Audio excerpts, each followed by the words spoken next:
La conclusion finale vous appartient, Monsieur le député de Pontiac. Merci, Monsieur le Président.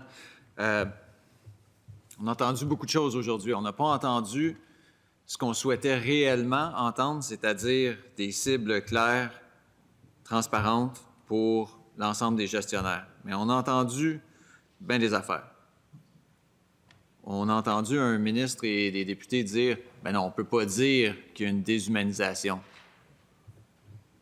Le député de Pontiac ne peut pas dire ça. C'est le protecteur du citoyen qui le dit. Pas nous qui avons inventé ce terme-là, c'est le protecteur du citoyen qui vous dit que le réseau il est de plus en plus déshumanisé. La façon qu'on traite les gens, c'est de moins en moins humanisé. J'ai entendu dire, de la part du ministre, que la première mission de Santé Québec, c'était de remettre les finances en ordre. On a passé, vous étiez là, Monsieur le Président, des heures et des heures, des centaines d'heures à débattre de comment Santé Québec allait fonctionner. Puis jamais on nous a dit que la première mission de Santé Québec, c'était de remettre les finances en ordre. J'ai entendu le ministre dire que les affirmations selon lesquelles les séances devaient être à huis, les séances des conseils d'administration d'établissement devaient être à huis clos, mais c'était pas tout à fait vrai. Monsieur le Président, en date d'il y a 2 jours, le 6 de Chaudière-Appalaches dit « Les séances à huis clos jusqu'à nouvel ordre ». Il y a 2 jours, ils ont dit ça. J'ai entendu le ministre vouloir faire la comparaison avec les années libérales en nous disant « Hey, il n'aimera pas ça, le député de Pontiac, mais je vais le faire quand même. » Et il a dit « Ça n'a pas d'allure. Il y a des années où ils ont dépensé moins que 3 % d'augmentation dans le réseau de la santé. » Je lui rappelle la mise à jour économique de son gouvernement qui prévoit que l'an prochain, il va y avoir une augmentation d'1,8 % des dépenses en santé. J'ai entendu le ministre de la Santé dire « Nous, on ne fait pas comme les libéraux, il n'y a pas de coupure paramétrique. » Mais non, ils font pire, Monsieur le Président. Les coupures imposées au réseau en ce moment, là, c'est pire que des coupures paramétriques. Il prend les régions où c'est le plus difficile, les régions qui n'arrivent pas à boucler leur budget pour toutes sortes de raisons, hein, parce qu'ils n'ont pas le personnel nécessaire et sont obligés de faire affaire avec des agences, parce qu'il y a un sous-financement historique. Et il dit à ces régions-là, hey, là, vous êtes allés plus loin que votre budget, c'est vous autres qui allez rembourser davantage, c'est vous autres qui allez couper davantage. Les régions où les citoyens ont déjà de la difficulté à avoir de l'accès. Vous le savez, Monsieur le Président, les régions où c'est le plus difficile d'avoir de l'accès. La Côte-Nord, l'Abitibi, l'Outaouais, Montérégie-Ouest, Monsieur le Président, Montérégie-Ouest qui doit couper 134 millions. Ça, là, c'est Châteauguay. Châteauguay. Je ne veux pas rappeler à la Commission ce qui s'est passé à l'urgence de Châteauguay l'année passée, ou il y a quelques mois. Je n'ai pas besoin, tout le monde le sait, Monsieur le Président. Je n'ai pas besoin de vous parler du taux d'achalandage monstre à l'urgence à Nolaberge. Vous le savez, je le sais déjà.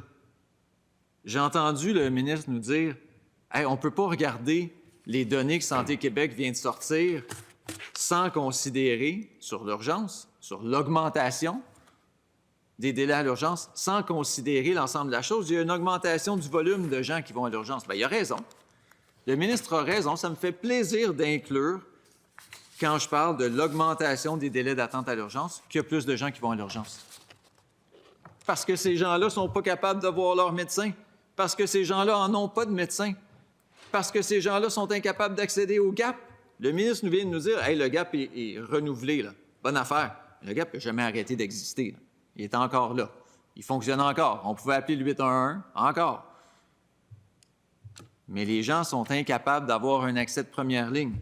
Alors, ils se tournent vers l'urgence. C'est vrai qu'il y a une augmentation, Monsieur le Président. On va la mettre dans le contexte sans problème. Moi, j'ai entendu le ministre et son équipe nous dire « Hey, ça va mieux au niveau des chirurgies. » Peut-être, mais je vais écouter le ministre et le mettre dans le contexte. Les gens ne se rendent même pas à la chirurgie. Il y a 895 682 Québécois qui attendent pour voir un spécialiste. 10 % du Québec attendent pour voir un spécialiste, pour peut-être se faire dire « Vous avez besoin d'une chirurgie. » Alors, si le blocage, il est avant même La chirurgie, on ne peut pas nous dire « Hey, on s'améliore, il y a moins de monde sur notre liste de chirurgie ». Les gens ne se rendent même pas là. Ça, c'est sans compter les gens qui, dans ma région, là, puis je sais, vous allez me dire, c'est une région particulière. C'est vrai, c'est le ground zero de la difficulté d'accès en matière de soins de santé au Québec. Dans ma région, les gens attendent 2 ans pour avoir un IRM. 2 ans! Ça, c'est des gens qui, selon les standards du ministère de la Santé, ne devraient pas attendre plus que 3 mois. Mais quand on attend un IRM pendant 2 ans, on ne se retrouve pas sur la liste d'attente pour une chirurgie orthopédique. On est sur la liste d'attente précédente. Ça, c'est sans compter les gens qui, dans ma région, attendent 1 an et demi pour avoir une mammographie. On ne peut pas être sur la liste d'attente pour une chirurgie si on n'est pas capable d'avoir une mammographie. Mais, M. le Président, au-delà de tout ça, là, le débat auquel on a assisté, où on a participé aujourd'hui, et que les gens auxquels ils ont assisté, c'est le même qu'on a eu il y a 2 jours ici, lors de la motion du Parti québécois. C'est exemple après exemple, des coupures de chèques emploi-service, des coupures de programmes en santé mentale, des coupures au niveau de l'hygiène dans nos hôpitaux, des coupures au niveau des postes d'infirmières, des salles d'urgence qui vont fermer, des services de mammographie le soir qui ne seront plus disponibles, puis un gouvernement qui nous dit « Non, non, il n'y a pas de coupure ». C'est un gouvernement qui se met la tête dans le sable, M. le Président. Et pendant ce temps-là, je vous fais une petite prédiction, M. le Président. Demain, dimanche, lundi, mardi, mercredi, il va encore y avoir des histoires qui vont sortir de services coupés aux Québécois, de services diminués aux Québécois. Ces services-là, là, ils étaient disponibles. Le programme de santé mentale à Malartic, il était disponible, il ne l'est plus. Et les coupures qui vont continuer parce que les gestionnaires continuent de ne pas avoir de commandes claires. Le ministre nous a dit, il y a quelques régions, oui, ça va être moins facile, mais on n'a pas de commandes claires, on n'a pas de perspectives claires. C'est tout ce qu'on demandait au ministre aujourd'hui. Merci beaucoup, M. le député.